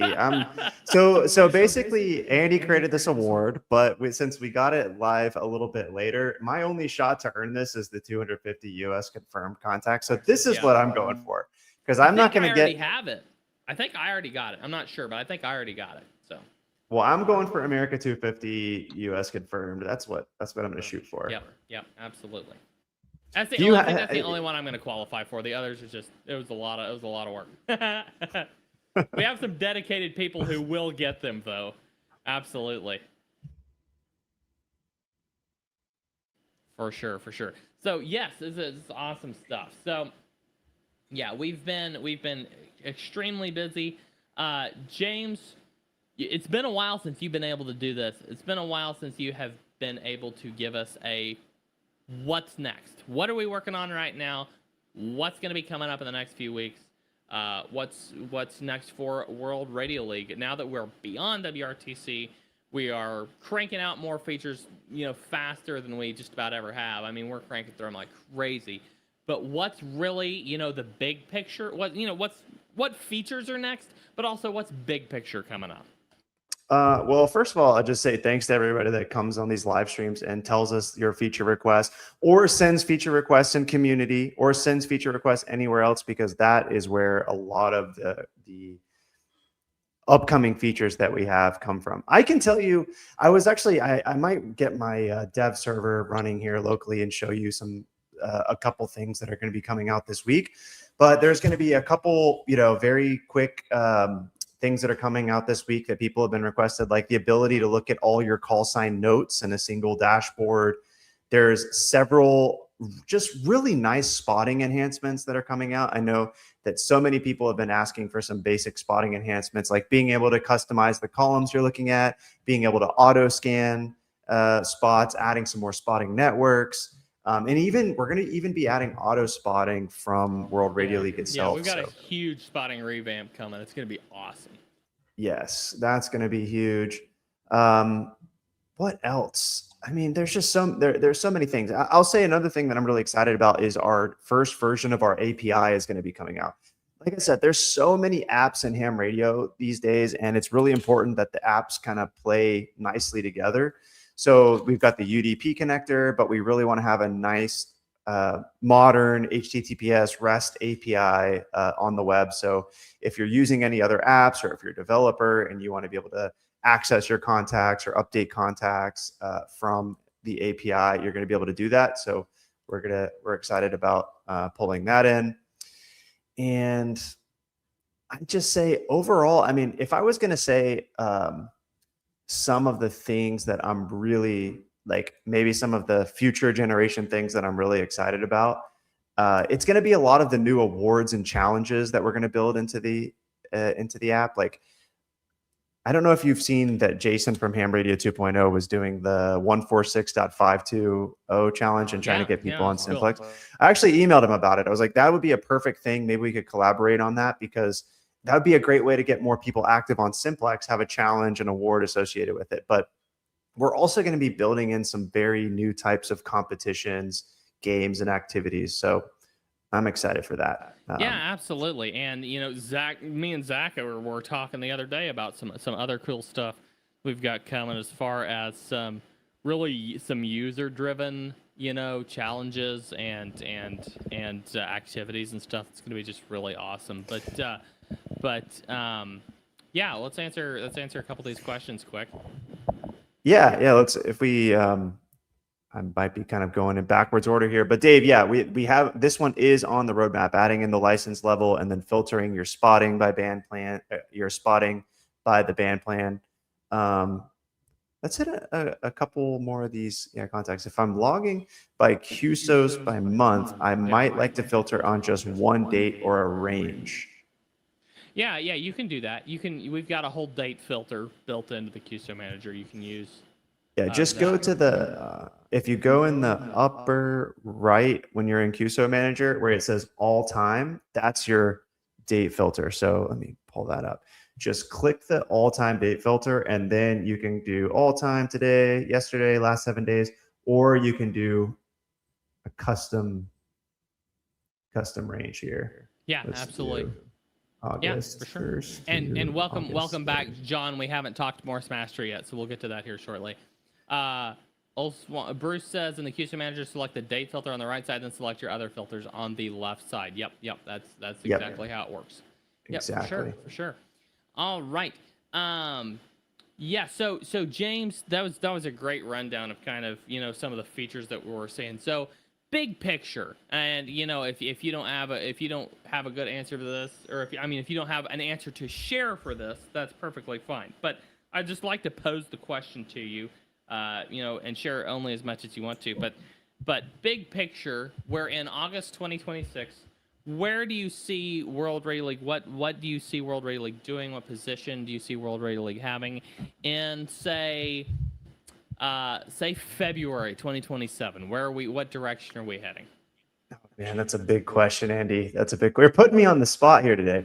You know what? I'll say, after doing WRTC and just seeing like how awesome contesting is, you're going to see a lot more like real-time contesting. But I think, like, for myself, when I look at the top 100 contesters in the world, I'm like, I can't compete with these guys, you know? So I think there's going to be a lot more sort of entry level contesting as well, or just challenges like to try to get you active on the air, but also, you know, testing new equipment, trying new different bands and modes, trying different things. I think that's gonna be a big part of what we do at World Radio League. So I think you're going to see a lot more in the way of contesting, challenges, things like that. A lot tighter integration with the radio. I think there's a lot of things on the desktop app that we can do to improve the experience there. Like obviously cat control is good, but there's a lot more that we can do there. And I mean, I could go on for that. Like I want to pose the question back to you, Andy, because I could go on this for the days. I mean, if you want to talk about like the awards and the analytics, there's a million things to add. The logging experience, there's a million things to add. The contesting, there's a million things to add. But I mean, I think the most important thing is like just leaning into what you guys are really enjoying and loving doing, and, you know, trying some new fun things. You know, yeah. So, well, what are you excited about, Andy? And if anybody else who wants to drop something in the chat, if there's a big area that you're like, I'm really excited about this, let us know too. But I want to put the question back to you, Andy. Yeah, absolutely. Well, as you pose the question back to me, my mind, you know, started with, I want to thank our community and drop a metric right here. Announce that we just crossed 90,000 World Radio League users, and that is such an awesome place to be. And then I want to immediately go to Dave's comment here, which is where I see World Radio League is the new Do It All app. I mean, you know, that's where we're headed, is a hub for your ham radio experience. Will it be the only app you ever use? No, of course not. We're ham radio operators. We're never gonna only have one app. But, you know, it's going to be a hub, a source of truth for all of your ham radio ventures. Of course, we experiment with things. We get this and that going, and then the next thing you know, maybe you've lost track of an ADIF file, or lost track of the Cabrillo file, or this or that. Well, World Radio League stores it all permanently in the perfect spot in the cloud for you to log in and access anytime. And I think that's really, the shining star of World Radio League is that we are the source of truth for all of your ham radio apps and everything you're using. As we build out this API, we've already got 2 or 3 apps that are building integrations into World Radio League. We'll have tons more once we launch the API, and, you know, everything will be kind of, you know, you can build an ecosystem around your World Radio League account, and I think that's going to be really, really where I kind of see us in the next, 6 months or a year. And we're already, we're already really close. Well said. We're already close to that. Really, really well said, Andy. And I think like part of that I'll emphasize too is like we want to be like that central hub where you store all your log data, you know, things like that. You're tracking your progress. You're tracking, new challenges that you're taking on, new things you're learning. But we want to keep that ecosystem really open. So that's why we're trying to prioritize the API, because we know people are going to be using a lot of different applications, and we want it all to integrate really well. And if WRL is going to be your centralized hub for your logging, for your profile, for things like that, then we need to make sure it integrates into all the tools that you're using. So that's a big point about the ecosystem. Yeah, absolutely. I think we are. I think at the rate of growth we're at right now is just unreal. It's incredible to see, our community building and growing every week at such an incredible rate. It's just really awesome. Catalina, I know you got to drop after the break. Do you want to do ham radio this week right now? And me and James will just both mute our microphones so you can do that. No, no, don't worry, don't worry. I will get a new one next week, so it's okay. It's a nice conversation. Well, we got a couple minutes. Well, we got a couple minutes. I mean, we're about wrapped up our conversation. Go for it. No, but it's a different mood, and you're doing a great job, so it's okay. All right. Well, we'll welcome Catalina back to do. And this is a really good ham radio this week segment. So I'm kind of sorry we missed it, but maybe she'll do this one again next week, and we can we can use this topic next week maybe. But I'm really looking forward to that. So at least Catalina got her own Mugs for MapShare segment, even though she didn't get the ham radio this week segment this week. But I know that the audio issues have been annoying and crazy, but I'm going to send a message to StreamYard right after the stream's over, and we're gonna figure out what's going on. Catalina, last chance. Are you sure you don't want to go ahead and do it right now? We've got time. It's perfectly fine. Come on. No, it's okay. It's okay. Okay, we tried. All right. All right, guys. Well, thanks for joining, Catalina. And I'm sorry I missed the Echolink contact with you. I'm going to try to get you on Echolink next week. Well, okay, so if Catalina's dropping now, she won't even be doing Echolink. That just ruins everything. But Catalina will be back next week, and her and James are going to have their first Echolink contact next week live on the stream. So be back for that. Me and James are sticking around for the fourth half of the show here. Catalina's got to drop. But we will be right back after a very short break. Thank you, Catalina, so much for coming along for the first three segments, and we'll look forward to seeing you back next week. See you, Catalina. Bye, Catalina. All right, guys. Don't go anywhere. Me and James will be right back after this very short break.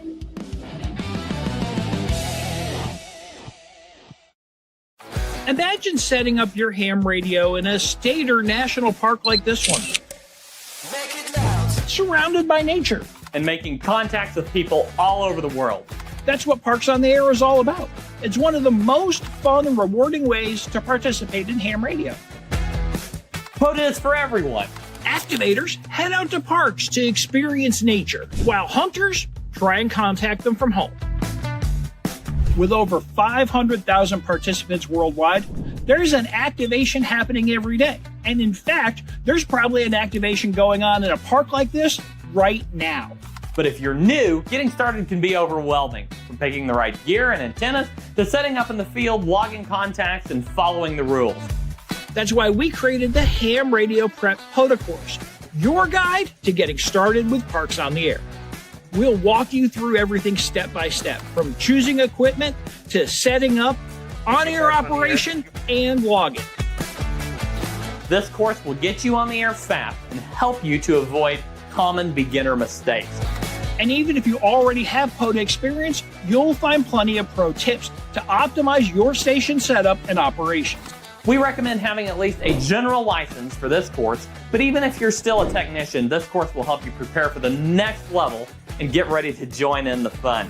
POTA is an amazing way to build your skills, get in the outdoors, and connect with other hams around the world. So are you ready to start your next adventure? Sign up for the POTA course today at hamradioprep.com.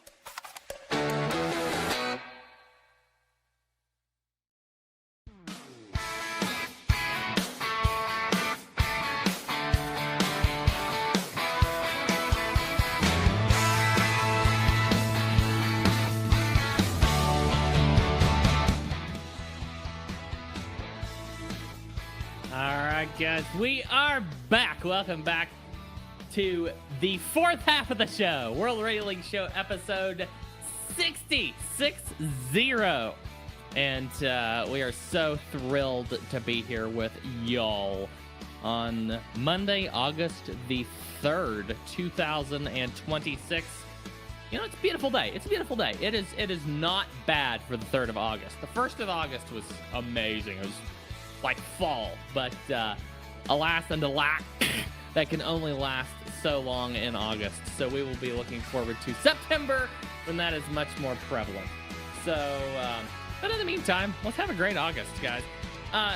James, we were having a great discussion there about the future of World Radio League, but I want to kind of lean hard into that kind of train of thought and pose kind of a similar question to you in regard to ham radio prep. Where do you see ham radio prep in in the next 6 months? I feel like you're trying to get me to reveal some. No. We're not going down that road. Not yet. No, I'll just say, this is the World Radio League show, but I think, Ham Radio Prep kind of rolls under the umbrella of World Radio. Anything, Ham Radio Prep and World Radio League, we're the same guys working on both of them. And, at the end of the day, it's all about the world radio community, right? But I think, look, all I can say is we're going to have some big surprises with Ham Radio Prep. I think educational materials are a really big deal. I think it's really cool to see how AI is really having an impact on helping you do things. Like I was changing some radio settings today, and like AI has such a huge help for that. And Professor Jim in 4BFR right now is working on an educational video showing about how you can use AI in your shack to help with different things. So that's going to be really good. I mean, basically our big goal is to try to create instructional videos, educational videos on the most important things that people want to learn. And look, I got a million things I need to learn myself. That's the thing about ham radio is you'll never run out of things to learn. That's for sure. And there's a little sneak peek I'm going to throw in here. Don't get nervous, James. It's not what you think. There's a little sneak peek of something I'm going to throw in here, and that's that we keep having people asking about we're learning Morse code, CW, and we are working on I'm getting ready to show this to you. We're working on the Morse Mastery app, and we very likely are going to start putting some videos together as a training aid, and roll that together as some form of a course or a series. And I think what do you think on that, James? Do you think that's viable? Absolutely. And I mean, I'm gonna have to beat you here, Andy. I'm sorry. But I think, basically when we had so many people from Ham Radio Prep, help me learn Morse code, help me learn Morse code, help me learn Morse code. And look, there's great resources out there. I know you use Long Island CW as well, Andy. You've been a member of them. But that's the thing is, I mean, I think having different options with different styles is great for people. And so we looked at it and we're like, I don't think just a regular ham radio prep course is really the right format, because you need something that's kind of interactive. And that's why we went down the road of Morse Mastery, where we're going to have, instructional guides in there, but also have some training. And Andy's just been going crazy on this and like, building, making new releases on this app every single week. So I don't know, maybe Andy, are we going to get to see a little bit of demo of that today? Yeah, absolutely. And to all of you in the chat, all two of you asking me to turn off it's a live show. We need bumper music, okay? Give me a break. All right. Well, yeah, let's take a look at Morse Mastery. Because this is so cool. And I see John's got an issue here with Morse Mastery. And John, please submit a bug report on that. There's a send feedback button. Go ahead and use that to report a bug, and we will take a look at that issue for sure. But I'm going to go ahead and share my screen here and show you all Morse Mastery. Let me go ahead and get it. Yes, if you sign up for Amateur Extra course, it is permanent, lifetime. Anytime the question pool updates, we update the course and you get continued access to that. So, lifetime access. Let me go ahead and pull up Morse Mastery here. But I'm very excited about the future of Ham Radio Prep as well, because we just launched the Ham Radio Prep for Schools program this year. And we've talked a lot about that on this show. But, James, if you could drop the link in the chat down there. If you are part of a school group or whatever, and you want to apply for free courses for your school students, Ham Radio Prep for Schools we're trying to get Ham Radio Prep in schools, every school in America for free. And we are so excited about it. So this is morsemastery.com. And take a look at this. This is our Morse code training app. It is very much under development. You, the live stream audience, are my guinea pigs. We have not marketed this other than the live stream and some YouTube shorts. We have not, you know, we have not done really anything with it yet. We are just kicking this off and just developing it. It's not even supposed to work perfectly yet because we haven't got it completely, entirely completed yet. But as you can see here, we do have a full course to teach you every character in the Morse code alphabet, at least every character that's used on ham radio, as well as we're developing the module 2, which is learning, you know, copying in groups, sending in groups, sending, you know, exchange simulators. In fact, Zach suggested to me a POTA QSO simulator.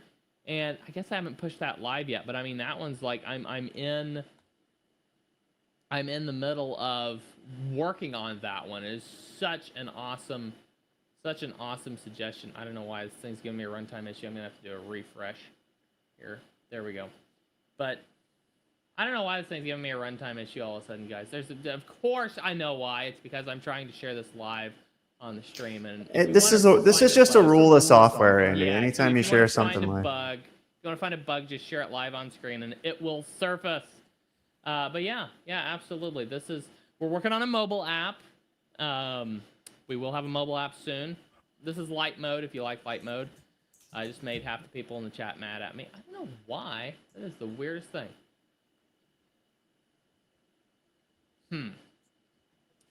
Okay, let me try this again. Let's go to the CW game section because this one's really awesome. This is something new, James, that I don't think you've seen yet. Zach, are you still in the chat? I don't know if Zach's still in the chat. Yeah, John, you're gonna need we've got multiple adapter options. You're gonna need an adapter. Where's the settings? You're gonna need a Haliki MIDI, a Haliki serial, a V-band adapter, a Veil adapter. One of those will work. Haliki MIDI is my favorite. All right, Zach is in the chat. Let's go ahead, Zach. CW Games, Live Arena, Quick Match, Copy Duel. Let's do this. Let's go. Take him down, Zach. Take him down. Andy needs to get beat here. All right. Let's do this. All right. I'm ready. Now let me mute this here. I'm gonna unshare so that this doesn't play live over the stream. No, I'm gonna keep this up. Sorry, Zach, you're just gonna have to turn your audio down while we do this. All right, 3, 2, 1, let's go.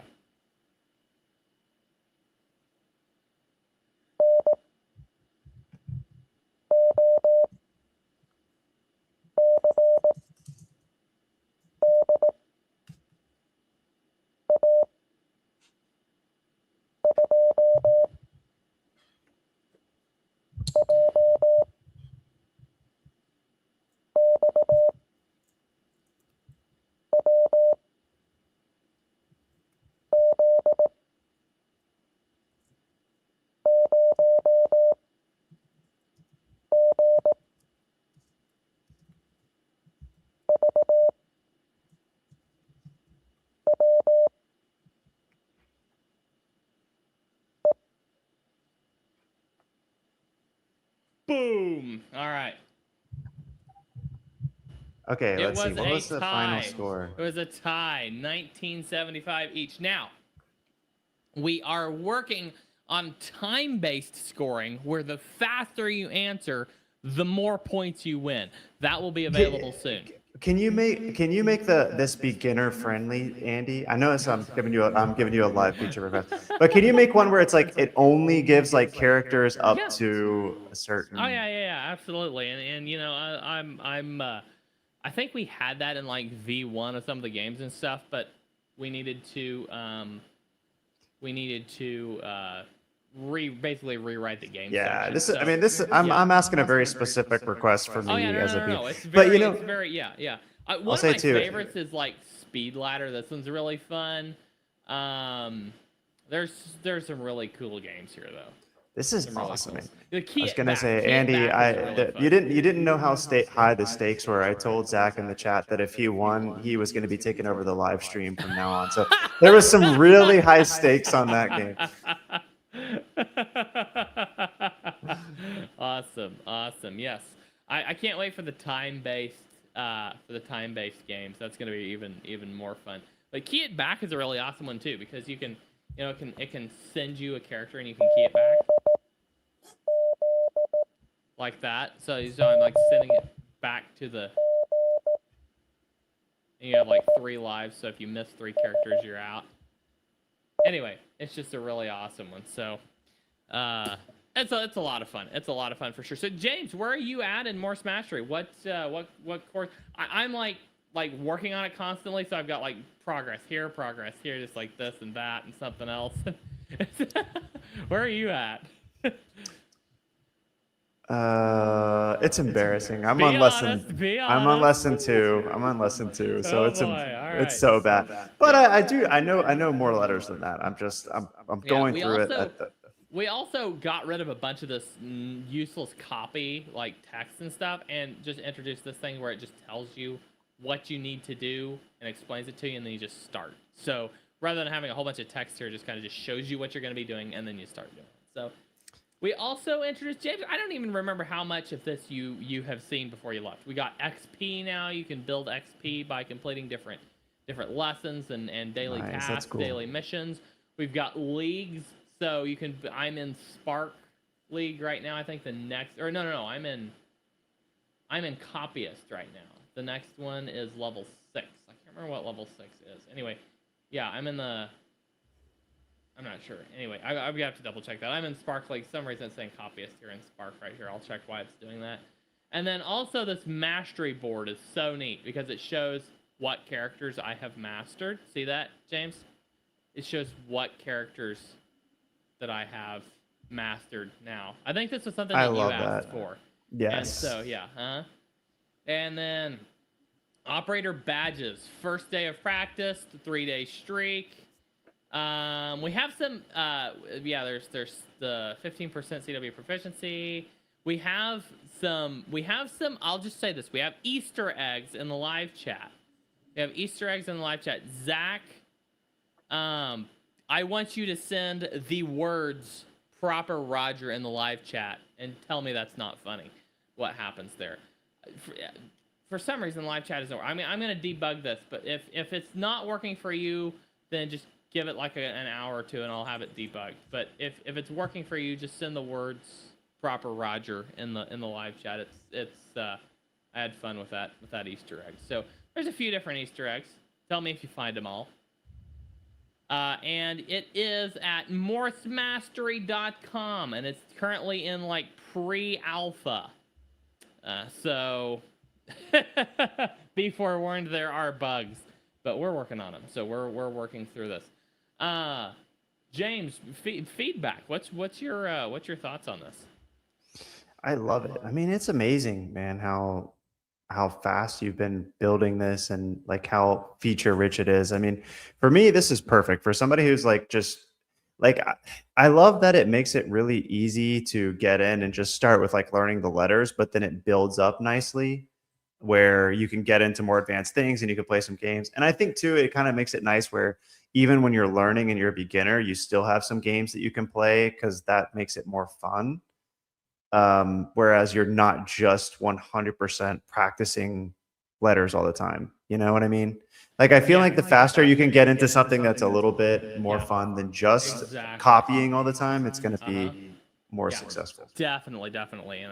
And I'm kicking off my bug resolution flow right now. So hopefully this will be fixed within, a few minutes, Zach, but we'll figure out what's going on.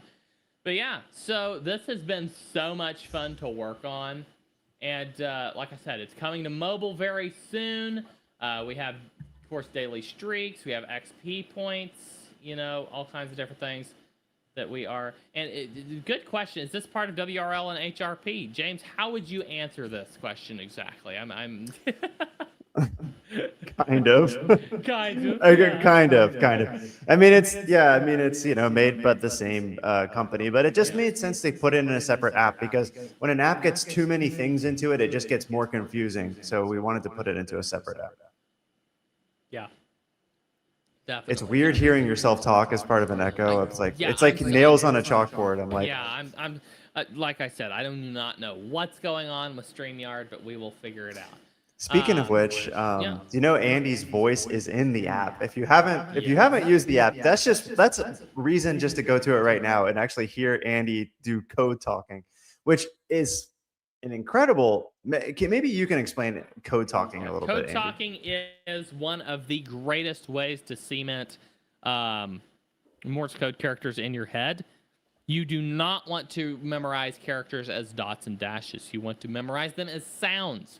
So don't look at in other words, don't look at your cup like the one that I have here, which you can win from Mugs from App Shares. Yeah. It's a fun reference, but you shouldn't just look at this and memorize it. Yeah, absolutely. And here, let me share the screen here just so you can kind of see a visualization, because you can visualize it. It's just a little bit. Honestly, I think we are one of the only apps to actually visualize this. But you can see here it says "did-audit." That is a sound. You read that as a sound, and you cement that in your brain. Did-audit. R is did-audit. So this is where it would be very useful to start introducing videos into this, is because I code talk it to you, but you should be code talking it to yourself constantly. So R is did-audit. S is did-it. O is da. If you're driving down the street and you see a stop sign, you should look at that stop sign and go did da. Dit. It should be these things. Just you should be doing this on street signs, on license plates. Everything that you see, you should be doing this in your head to memorize these characters. And then people will look at you like you're crazy. Yeah, well, I mean, do it. Like, I'm not crazy. You don't have to do it out loud. You don't have to do it out loud. I'm just kidding. You don't have to do it out loud. Who cares if they think you're crazy? As long as you're learning Morse code. Yeah, absolutely. I mean, we're ham radio operators. We're kind of crazy by nature, but but really, I mean, this is one of the best ways to cement the sound of a character in your brain and I really think, James, this needs to be its own video. This could be like one of the first videos we do for the course is code talking. By the way, if you guys don't follow Hobby Steve, my computer just got taken over by my bug fixing agent. Sorry. Speaking of crazy, if you don't follow Hobby Steve, go give Hobby Steve a follow. He makes so many videos of just turning random things into antennas and making contacts on them. It's incredible. I think he mostly does it with a G90, but G90 will tune anything. Yeah, G90 will tune anything. For sure. Yeah, so code talking is an incredible way to learn Morse code. And to help, to cement the sounds in your brain, but you're wanting to learn the sounds, the complete sound of a character, not the individual. No, you don't want to learn the dots and dashes. You don't even want to learn the individual dits and daws. You should be learning the complete sound of a character. So you should not read R as dit, da, dit. You should read it as did-audit. It's did-audit. Or if you're into the proper Roger that Force KI7 QCF has popularized, sometimes it can be did-audit, which, is fine as well. But, an S should not be dit. It should be did-it. So, yeah, absolutely.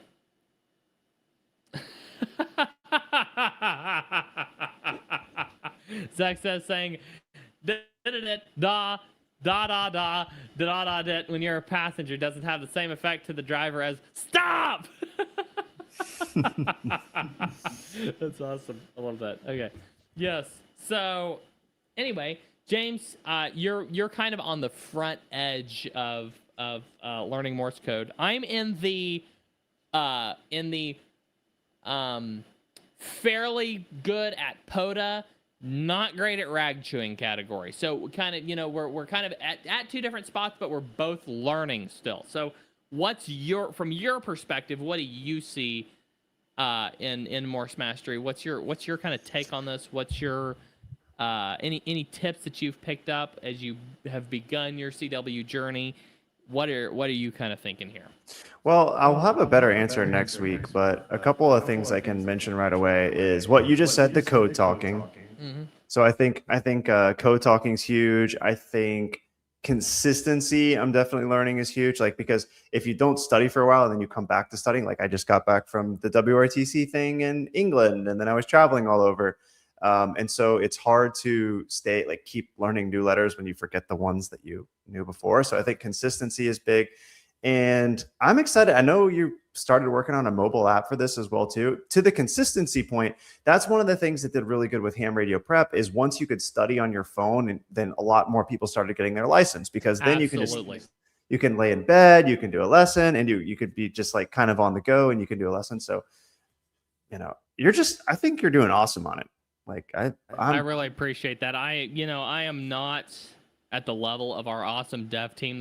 James has kind of let me go wild on this, and I'm having so much fun. But yeah, it's really been an incredible experience to design. It's the ham radio prep app, that is a course app where the developers can handle the app structure, and the instructors can handle the course content. World Radio League is much more in depth, where we've got developers running the structure, and but we've got product manager, industry specialists and industry experts kind of working very closely with them to design it properly. Morse Mastery is the use case is so tied to the structure, so extremely hard, that you have to have course design, implementation is all really, really tight. And so it's kind of hard to separate that out very, very far at all. So it's been a challenge, but it's been really fun to kind of work on that a little bit solo for a little while, and kind of work through some designs and some things there to get it to where the design and the course structure and the implementation all just mesh together really well. And I think we're getting close. I really think we're getting close, and I think it'll be ready for a launch pretty soon, and I'm really excited about that. I mean, I think it's ready for a nice launch here.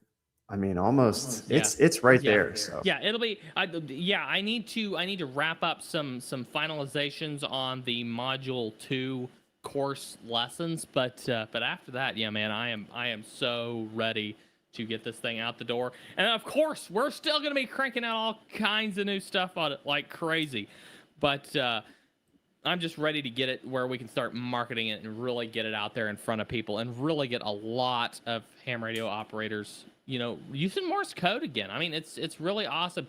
Parks on the Air Morse code is just, is so fun. It's just so fun. It's an incredible experience. I love doing single sideband. You know me. I talk for 2 hours every Monday to you all. But there's something about CW that is just so much fun and very enjoyable, and I'm really excited to get this out in front of some people, and hopefully, I would love it. I would absolutely love to be, some people's first CW contact after they've studied with Morse Mastery. In fact, we're gonna have to come up with maybe we'll even have member numbers or something where you can send MM1 or MM2. That would be really awesome. I would love to do that, but it would be really cool to be somebody's first CW contact after they've studied using Morse Mastery. And there's also, after we get this runtime issue resolved, there's live chat directly within Morse Mastery, where you can have contacts with people online anytime, and it's incredible to see this all coming together. Yeah, I'm glad we put this into its own system, because it's so different than what we do ham radio prep. I also want to say to everybody who has made it this far, thank you so much. I know the echo is really crazy, so thanks for hanging in there. It's been hard for me to talk at times. I know that the show was a little bit crazy with all the echo and everything, but thanks for hanging in there. Thanks for all the awesome feature requests, and thanks for sticking with us for the show. We will get the audio. I guess James is wrapping up the show for me here. No, I'm kidding. Yes, thank you. Yes, thank you everybody so much. We really appreciate that. James, it is so awesome for you to be back on the show, and I can't wait to do a whole nother one next week. Looking forward to it, man. Me too. Right, and we'll have some we'll have great new features for you next week. We'll have some great updates for you. And hopefully great audio. Great audio. All right, guys. Thank you so much for being here for the fastest 2 hours in ham radio. I'm Andy, N0APX, product manager for World Radio League and extra ham radio operator, host here today live from the Blue Barn Studios. We will see you all next week for episode 61 of the World Radio League show, and we are looking forward to it. Catalina will be back. We'll be doing some Echo Link. Come join us. 7-3, everybody. I'm Andy, N0APX, saying 7-3 and Jit.